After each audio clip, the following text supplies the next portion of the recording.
નવસારી જિલ્લામાં આજ રોજ સવારે 10 વાગ્યા સુધી સરેરાશ 2.5 ઇંચ જેટલો વરસાદ નોંધાયો છે, જેમાં નવસારીમાં લગભગ 2 ઇંચ, જલાલપુરમાં 2 ઇંચ, ગણદેવીમાં 2.72 ઇંચ, ચીખલીમાં 3 ઇંચ અને ખેરગામમાં 2.76 ઇંચ જેટલો વરસાદ આજની પરિસ્થિતિ સવારે 10 વાગ્યા સુધી નોંધાયો છે. છેલ્લા 24 કલાકની વાત કરીએ તો સરેરાશ 6.5 ઇંચ જેટલો વરસાદ નવસારી જિલ્લામાં થયું છે. એમાં સૌથી વધારે ચીખલીમાં લગભગ 10 ઇંચ, વાંસદામાં પણ 10 ઇંચ અને ખેરગામમાં 8 ઇંચ જેટલો વરસાદ નોંધાયો છે.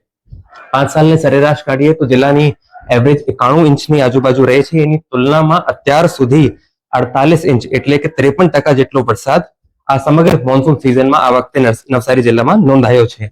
આજે હવામાન ખાતાની આગાહી મુજબ સમગ્ર જિલ્લાને રેડ એલર્ટમાં જાહેર કરી દેવામાં આવ્યું હતું અને એના અનુસંધાને તમામ આંગણવાડીઓ, શાળાઓ, કોલેજીસ અને આઈટીઆઈઝમાં શૈક્ષણિક કાર્ય આજે બંધ રાખવામાં આવ્યું છે.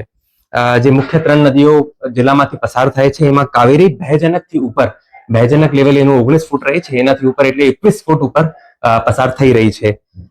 સ્થળાંતરની વાત આપ સૌ જોડે શેર કરવા માંગુ છું. બિલીમોરા નગરપાલિકા વિસ્તારમાં દેસરા કુંભારવાડમાંથી ટોટલ 42 લોકોને દેસરા પ્રાથમિક શાળામાં, ગણદેવી નગરપાલિકાના કાતરકવિલા વિસ્તારમાંથી ટોટલ 11 લોકોને ફાયર સ્ટેશન હોલ ગણદેવી ખાતે, ચીખલીમાં નદી મહોલ્લો અને હરણ ગામમાંથી ટોટલ 137 લોકોને એમ ટોટલ 190 જેટલા લોકોને વિવિધ આશ્રય સ્થળોમાં શિફ્ટ કરી દેવામાં આવ્યું છે. અત્યાર સુધી અમુક વિસ્તારોમાં હજી પણ શિફ્ટિંગની કાર્યવાહી ચાલી રહી છે, જે બાબતે આપ સૌને સમયાંતરે માહિતગાર કરતા રહીશું.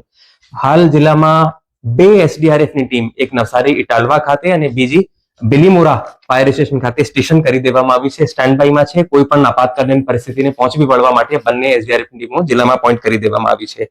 આપ સૌના મારફતે લોકોને બિનજરૂરી બહાર અવર જવર કરવા ટાળવા અને કોઈ એવો બનાવ બને તો ડિઝાસ્ટરના કંટ્રોલ રૂમ નંબર પર જાણ કરવા અપીલ કરવા માંગુ છું.